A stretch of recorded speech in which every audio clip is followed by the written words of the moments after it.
You all are welcome in chemistry class.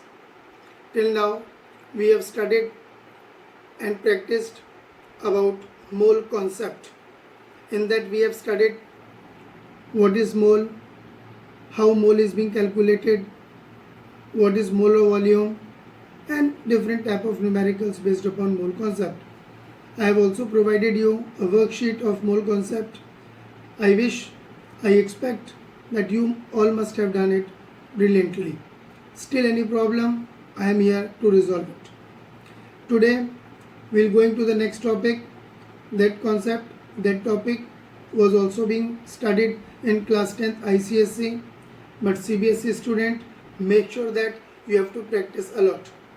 Today's topic are how to calculate the percentage composition and what are empirical and molecular formula and how they are being calculated. This topic is percentage composition of a compound. इसके अंदर हम लोग किसी भी compound में जो element होता है उसकी परसेंटेज फाइंड आउट करते हैं. तो formula is percentage of an element in a compound is equal to mass of that element in the compound upon molar mass of compound into 100. जैसे हम सपोज एग्जांपल लेते हैं सल्फ्यूरिक एसिड का H2SO4 जिसका कि मोलिकुलर मास है 98 ग्राम molar mass, यानी molar mass है 98 ग्राम पर मोल. तो अगर हमको हाइड्रोजन की परसेंटेज निकालनी है, परसेंटेज ऑफ हाइड्रोजन, अब H2SO4 में 2 एटम है हाइड्रोजन के, उन 2 एटम का मास हो गया 2 अपॉन इसका मोलिकुलर मास 98 इंटू 100. सॉल्व कर लीजिए, जो आएगा वो हो जाएगी percentage of hydrogen. Similarly percentage of sulphur, H2SO4 में 1 एटम सल्फर है, तो 1 एटम सल्फर का मास होता है 32 अपॉन इसका मोलिकुलर मास 98 इंटू 100. ये हो जाएगा percentage of sulphur. Percentage of oxygen, H2SO4 में 4 एटम है ऑक्सीजन के, 4 एटम का मास होता है कितना 16 इंटू 4 दैट इज 64 अपॉन उसका मोलिकुलर मास सल्फ्यूरिक एसिड का 98 इंटू 100. तो यह आ जाएगी परसेंटेज ऑफ ऑक्सीजन. तो इस तरीके से हम किसी भी कंपाउंड का परसेंटेज कॉम्पोजिशन निकाल सकते हैं. मैं एक एग्जांपल और बता देता हूं आपको.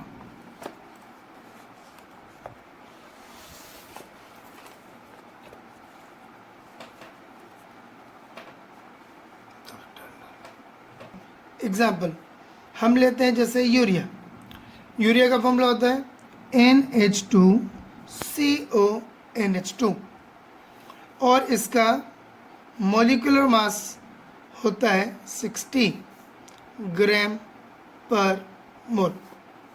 तो अगर हमें परसेंटेज ऑफ नाइट्रोजन निकालना है, अब यूरिया के अंदर 2 एटम नाइट्रोजन के हैं, 2 एटम नाइट्रोजन का मास कितना हो जाएगा 28 14 इंटू 2 अपॉन 60 इंटू 100. ये हो जाएगा परसेंटेज ऑफ नाइट्रोजन. ऐसे ही परसेंटेज ऑफ हाइड्रोजन, यूरिया के अंदर हाइड्रोजन के एटम कितने हैं 2 और 2 4 हाइड्रोजन का मास 4 अपॉन 60 मॉलिक्यूलर मास यूरिया का इंटू 100. वैसे ही परसेंटेज ऑफ कार्बन 1 एटम है यहाँ पर, उसका मास 12 अपॉन 60 इंटू 100. और finally percentage of oxygen, 1 atom oxygen का है तो 16 अपॉन 60 इंटू 100. तो इस तरीके से हम किसी भी कंपाउंड का मॉलिक्यूलर मास फाइंड आउट कर सकते हैं. ये ज़रूर ध्यान रखें, ठीक है कि नहीं. एलिमेंट के अलावा कभी कभी किसी कंपाउंड का परसेंटेज भी निकाल सकते हैं. कंपाउंड का कैसे समझना है, यहाँ से मैं एक एग्जांपल लेता हूँ वॉशिंग सोडा का. वॉशिंग सोडा का फॉर्मूला होता है Na2CO3.10H2O. ये होता है. अब कोई पूछ सकता है कि वाटर का परसेंटेज कितना है वॉशिंग सोडा के अंदर, तो हमें क्या करना पड़ेगा, मॉलिक्यूलर मास 23 इंटू 2 सोडियम का मास प्लस कार्बन का 12 प्लस 16 इंटू 3 ये ऑक्सीजन का मास हो गया, प्लस 10 इंटू 18 ये हो गया वाटर का मास। अब इसको हम कैलकुलेट करते हैं। 46 प्लस 12 48 प्लस 180।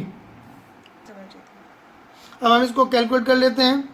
6 7 8 और 8 16 यानी 16, कैरी 1, 8 और 1 9, 13 14 और 4 18 और 1 286 ग्राम पर मोल। अब इसमें कोई हमसे कहता है कि निकालिए भाई परसेंटेज ऑफ वाटर इस कंपाउंड में, वॉशिंग सोडा में। तो वॉशिंग सोडा में 10 मॉलिक्यूल्स हैं वाटर के, तो 10 मॉलिक्यूल वाटर का मास हो जाएगा 180 अपॉन पूरे का मोलर मास कितना होगा 286 इंटू 100। तो ये जो आ जाएगा वो परसेंटेज ऑफ वाटर आएगा वॉशिंग सोडा, राइट। ये इसके बाद फिर नेक्स्ट टॉपिक है हमारा molecular formula and empirical formula. Molecular formula होता है a formula which gives the actual number of atoms of various elements present in one molecule of a compound।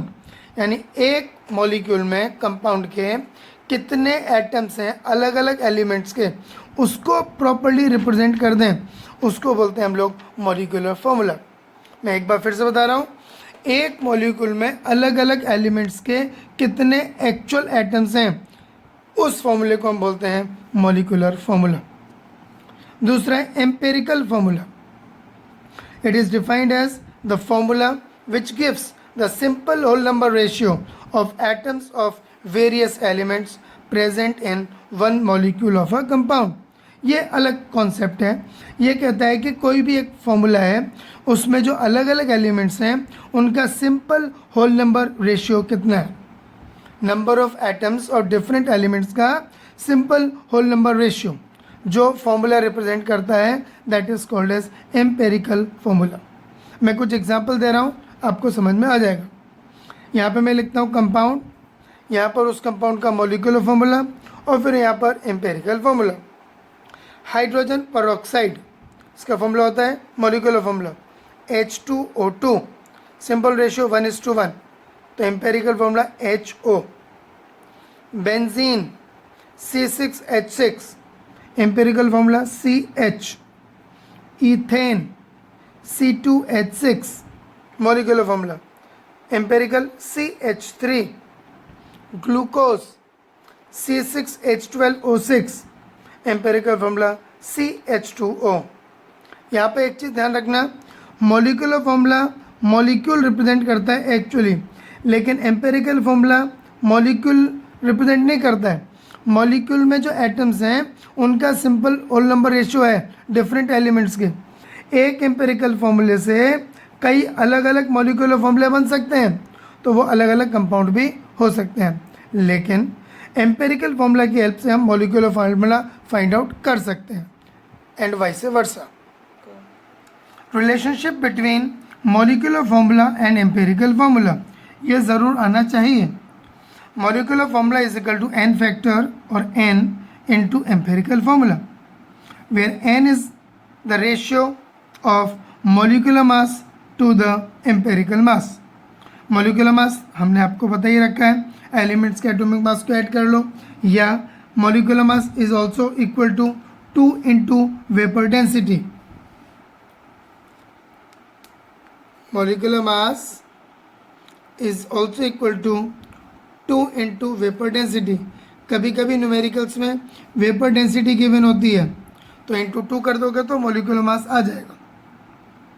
ठीक है, मैं एक न्यूमेरिकल सॉल्व करके बताता हूँ आपकी हेल्प के लिए, फिर बुक में से क्वेश्चंस कर सकते हैं, बाद में मैं कुछ शीट बना दूंगा तो उसमें से भी आप कर सकते हैं।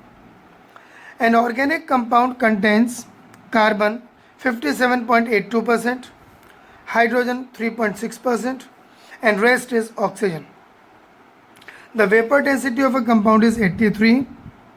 Calculate molecular formula of a compound.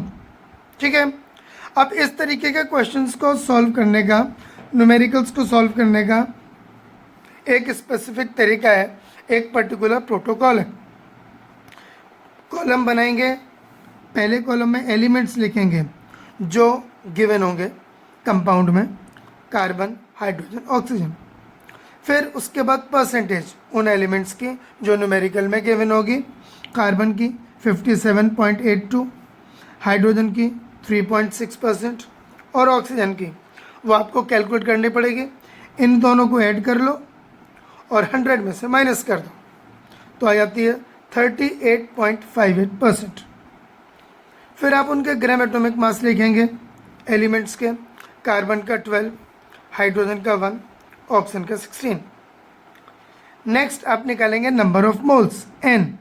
Number of moles निकालने का तरीका है परसेंटेज को एटॉमिक मास से डिवाइड कर दीजिए। तो 57.82 डिवाइड बाई 12, ये कार्बन की नंबर ऑफ मोल्स आ गई 4.818। हाइड्रोजन का 3.6 डिवाइड बाई 1, 3.60। ये जो आते हैं वैल्यूज़ कम से कम 2 से 3 प्लेस ऑफ डेसिमल तक जरूर सॉल्व करें तो आपकी आंसर की एक्यूरेसी बढ़ जाएगी। और ऑक्सीजन के number of moles 38.58 divide by 16, 2.40। अब इसके बाद आता है column simple whole number ratio निकालने का। सिंपल रेशियो या सिंपल होल नंबर रेशियो, इसमें क्या करना है कि जो नंबर ऑफ मोल्स आए हैं अलग अलग एलिमेंट्स के, इनमें से जो सबसे छोटा नंबर होता है उससे बाकी सबको डिवाइड कर दीजिए। तो इन तीनों में सबसे छोटा नंबर है 2.40। तो पहले 4.818 को 2.40 से डिवाइड करो, ये आ रहा है 2। फिर 3.60 को डिवाइड करो 2.40 से, ये आ रहा है 1.5। और 2.40 से 2.40 को डिवाइड करेंगे तो आता है 1। अब देखो इस क्वेश्चन में हाइड्रोजन का सिंपल रेशियो आता है 1.5। तो इसमें ये या तो ये होल नंबर में आ जाए, अगर ऐसे 1.5 आ रहा है या 1.25 आ रहा है तो आपको नियरेस्ट होल नंबर में कन्वर्ट करना है। और नियरेस्ट होल नंबर में कन्वर्ट करने के लिए आपको एक स्मॉलेस्ट होल नंबर से मल्टीप्लाई करना पड़ेगा। और जिस नंबर से इसको मल्टीप्लाई करोगे सेम नंबर से बाकियों को भी मल्टीप्लाई करोगे, तभी तो सिंपल रेशियो मेंटेन रहेगा। तो इसको देखो हमने यहाँ पे किया है। कार्बन 1.5 को अगर हम 2 से मल्टीप्लाई करते हैं तो नियरेस्ट होल नंबर 3 में कन्वर्ट होता है। तो 1.5 को 2 से करेंगे तो बाकियों को भी 2 से करेंगे। तो कार्बन का आ गया था 2, 2 इंटू 2 हो गया 4, हाइड्रोजन का 1.5 इंटू 2 आ गया 3, और ऑक्सीजन का 1 इंटू 2 तो आ गया 2। तो सिंपल होल नंबर रेशियो आ गया कार्बन, हाइड्रोजन, ऑक्सीजन में 4:3:2। तो इससे आ गया एम्पेरिकल फॉर्मूला C4H3O2। अब हमें मॉलिक्यूलर फॉर्मूला निकालना है, तो पहले अब हम निकालना है हम n फैक्टर। n निकालने के लिए मुझे चाहिए होगा मॉलिक्यूलर मास और एम्पेरिकल मास। तो यहाँ से मैं एम्पेरिकल मास निकाल लूँगा। एम्पेरिकल मास 12 into 4 plus 1 into 3 plus 16 into 2, तो आ जाता है कितना 83। ये एम्पेरिकल मास आ गया इसकी हेल्प से। और मॉलिक्यूलर मास में फाइंड आउट करूँगा 2 इंटू वी यानी वेपर डेंसिटी। तो 2 इंटू 83 आ गया 166। अब इन दोनों वैल्यूज़ की हेल्प से हम निकालेंगे n। ये होगा molecular mass 166 divide by empirical mass 83 यानी कि 2।